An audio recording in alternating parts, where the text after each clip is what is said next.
پاکستان تحریک انصاف کے لیے عمران خان کے لیے بہت اہم اور اچھی خبریں ہیں، آپ کو اس ولاگ میں بتاتے ہیں وہ کیا خبریں ہیں۔ کرتے ہیں آج کا ولاگ شروع۔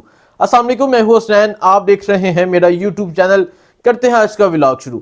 آج کے ولاگ کا آغاز اس چیز سے کرتے ہیں، آپ سب کو پتا ہے کہ عدالت نے، اسلام آباد ہائی کورٹ نے ایک آرڈر جاری کیا تھا، جو جیل ٹرائل تھا اسے کالعدم قرار دے دیا گیا تھا۔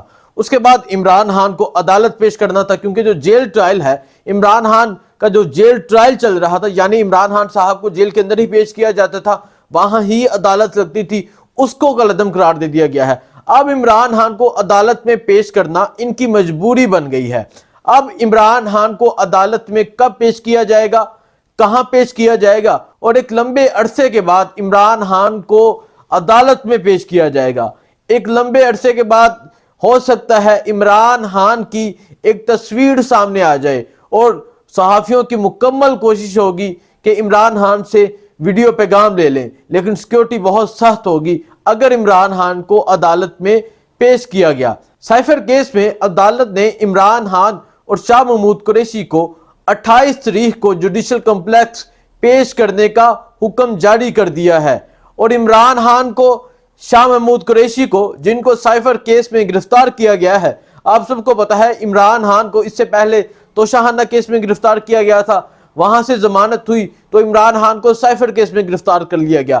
اب عمران خان کو 28 تاریخ کو جوڈیشل کمپلیکس میں پیش کیا جائے گا۔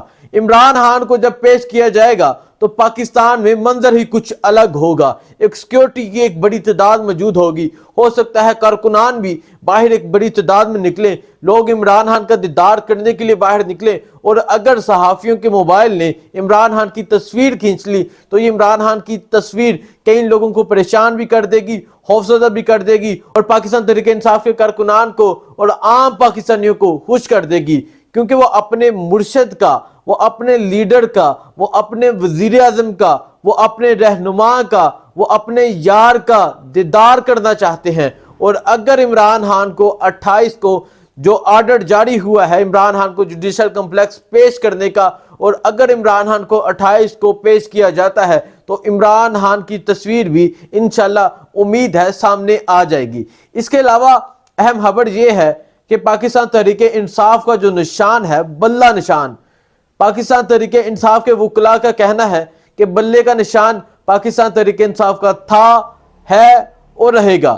بلے کے نشان پہ ہی پاکستان تحریک انصاف الیکشن لڑے گی، کیونکہ ہر عام پاکستانی اس ٹائم یہ بات کرتا ہے وہ ووٹ دیں گے تو عمران خان کو دیں گے، اور آپ سب کو پتا ہے عمران خان کی پارٹی کا جو نشان ہے وہ بلہ ہے، اور ایک لمبے عرصے سے یہی نشان ہے۔ اگر اس نشان کو کالعدم کیا جاتا ہے، ہو سکتا ہے کہ کچھ لوگوں پہ یہ ایفیکٹ ہو، یہ چیز متاثر کرے، لیکن لوگوں سے جب پوچھا جاتا ہے کہ ووٹ کس کو دیں گے تو لوگ یہ نہیں کہتے کہ ووٹ بلے کو دیں گے یا ووٹ اس امیدوار کو دیں گے، لوگ کہتے ہیں ووٹ عمران خان کو دیں گے، ووٹ جیل والے کو دیں گے، ووٹ تسبیح والے کو دیں گے۔ تو آپ اس انسان کو کس طرح شکست دے سکتے ہیں؟ اگر آپ بلہ نشان نہیں دیتے تو کوئی بھی نشان ملے گا۔ لوگ کہتے ہیں کہ اگر کھمبے کو الیکشن کے لیے ٹکٹ دے دی جائے پاکستان تحریک انصاف کی تو وہ کھمبے کو جتوا دیں گے۔ تو آپ اگر کھمبا نشان دے دیں، آپ کچھ بھی نشان دے دیں، جعلی شیر نشان نہ دیجیے گا، اس کے علاوہ کچھ بھی نشان دے دیں، تو پاکستان تحریک انصاف بہت سے حلقوں سے، پاکستان تحریک انصاف خیبر پختونخوا سے کلین سویپ کرے گی، پاکستان تحریک انصاف پنجاب سے جیتے گی، کیونکہ میں مختلف حلقوں کی صورتحال دیکھ کے آیا ہوں، لوگ عمران خان کے ساتھ ہیں۔ بہت کوشش کی گئی کہ لوگ جھک جائیں، لوگ ڈٹ جائیں، لوگوں کی ہمت کم ہو جائے، لیکن لوگ اسی طرح، اتنی تعداد میں لوگوں میں اضافہ ہو رہا ہے جو عمران خان کے ساتھ ہیں۔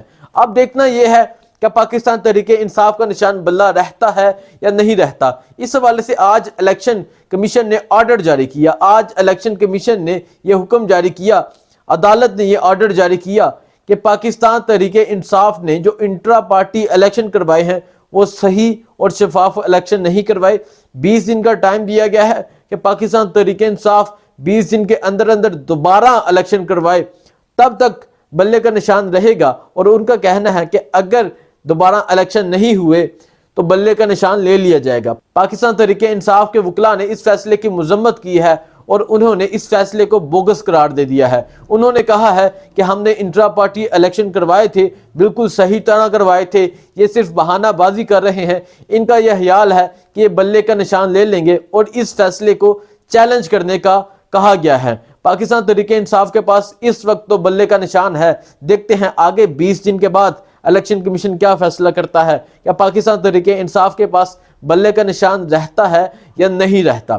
اس کے علاوہ آج کی اہم خبر یہ ہے، سابق سپیکر قومی اسمبلی اسد قیصر، ان کو آج عدالت نے رہا کرنے کا حکم جاری کیا ہے۔ اسد قیصر کو اسلام آباد سے گرفتار کیا گیا تھا، اس کے بعد اسد قیصر کو خیبر پختونخوا میں شفٹ کر دیا گیا۔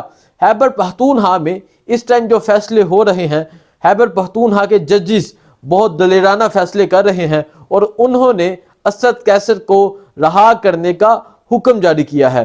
یہ ابھی کی رپورٹ ہے، اب دیکھتے ہیں اسد قیصر رہا ہوتے ہیں یا نہیں ہوتے۔ اس طرح اب یہ بھی خبریں مل رہی ہیں کہ کچھ 9 مئی کے جو لوگ تھے جنہیں گرفتار کیا گیا تھا انہیں رہا کر دیا گیا ہے، اور امید ہے مزید لوگوں کو رہا کیا جائے گا۔ لیکن ابھی تک پاکستان تحریک انصاف کے بہت سے اہم رہنما، پاکستان تحریک انصاف کے بہت سے کارکنان اس ٹائم بھی جیلوں میں ہیں۔ الیکشن سر پر ہیں، لیکن پاکستان تحریک انصاف کا کہنا ہے کہ وہ الیکشن لڑیں گے، بھرپور الیکشن لڑیں گے، بھرپور الیکشن کمپین کریں گے، بھرپور الیکشن میں حصہ لیں گے اور الیکشن جیت کر دکھائیں گے اور عمران خان کو وزیر اعظم بنا کر دکھائیں گے۔ یہ عام لوگوں کا جذبہ ہے، یہ پاکستان تحریک انصاف کا بیان ہے، یہ پاکستان تحریک انصاف کے اہم رہنما کہہ رہے ہیں کہ وہ الیکشن لڑیں گے، ہر صورت میں الیکشن لڑیں گے۔ کل پشاور میں ورکر کنونشن ہونا تھا، دفعہ 144 نافذ کر دی گئی، اب وہ بھی نہیں ہوگا۔ پرسوں دیر میں ہوگا، اس کے بعد کرک میں ہوگا۔ دیکھا یہ جاتا ہے کہ پشاور کے بعد دیر میں ورکر کنونشن ہوتا ہے یا نہیں ہوتا، اور اگر ہوتا ہے کتنی تعداد میں لوگ نکلتے ہیں، اس کے بعد کرک میں کتنی بڑی تعداد میں لوگ نکلتے ہیں۔ کرک کے جو ایم این اے ہیں، سابق ایم این اے شاہد ہٹک، وہ کمپین کر رہے ہیں جلسے کے لیے اور لوگ پرجوش ہیں جلسے میں نکلنے کے لیے۔ دیکھتے ہیں آگے کیا ہوتا ہے۔ مجھے دیجیے اجازت، اللہ حافظ۔